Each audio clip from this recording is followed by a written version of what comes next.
Assalamualaikum warahmatullahi wabarakatuh. Salam sejahtera buat kita semua, sahabat-sahabatku sekalian. Perkenankan pada kesempatan ini saya berbicara tentang hal-hal yang berkaitan dengan Israel dan Palestina. Dan pada kesempatan ini, materi yang saya sampaikan, saya beri judul Memahami Konflik Israel versus Palestina. Sahabat-sahabat sekalian, sudah sejak lama pihak yang pro-Israel menggembar-gemborkan bahwa konflik Israel-Palestina adalah hanya konflik politik.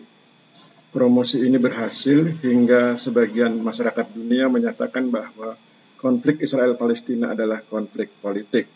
Akibatnya, beberapa negara Arab kemudian mengambil keputusan untuk berdamai dengan Israel dan membuka hubungan diplomatik dengan Israel. Uniknya, Muslim yang setia pada Palestina tetaplah ada. Berbekal solidaritas keislaman, mereka menyatakan, meskipun sebagian besar masyarakat dunia mendukung Israel, umat Islam tetap mendukung Palestina. Bagaimana dengan negara-negara Arab yang mendukung Israel dan memilih untuk tidak lagi mendukung Palestina? Mungkin mereka sudah kehilangan solidaritas kearabannya, atau mungkin mereka sudah kehilangan solidaritas keislamannya. Mereka seolah mengabaikan fenomena Masjidil Aqsa. Lihatlah berita akhir-akhir ini yang menyebutkan bahwa pemukim Israel terus menyerbu masuk ke kompleks suci Masjid Al-Aqsa pada hari Kamis 6 April 2023 dalam beberapa gelombang. Sehari sebelumnya, pada Selasa malam 4 April 2023, pasukan pendudukan Israel menyerbu Al-Aqsa dan menangkap lebih dari 400 jemaah Muslim yang sedang melakukan itikaf di Masjid Aqsa. Komisi Urusan Tahanan Palestina menyebutkan bahwa di antara korban yang ditangkap mengalami luka-luka setelah diserang pasukan pendudukan Israel ketika menyerbu Al-Aqsa. Pasukan pendudukan Israel menembakkan peluru, gas air mata, dan memukuli para jemaah dengan brutal. Hati mana yang tega melihat saudaranya diperlakukan seperti ini? Saudara-saudara kita di Palestina dibuat tak berkutik, tangan mereka diikat, mata dan mulutnya ditutup seperti bukan kepada manusia. Bukan hanya kepada kaum laki-laki saja, tapi juga wanita mendapat perlakuan yang sama.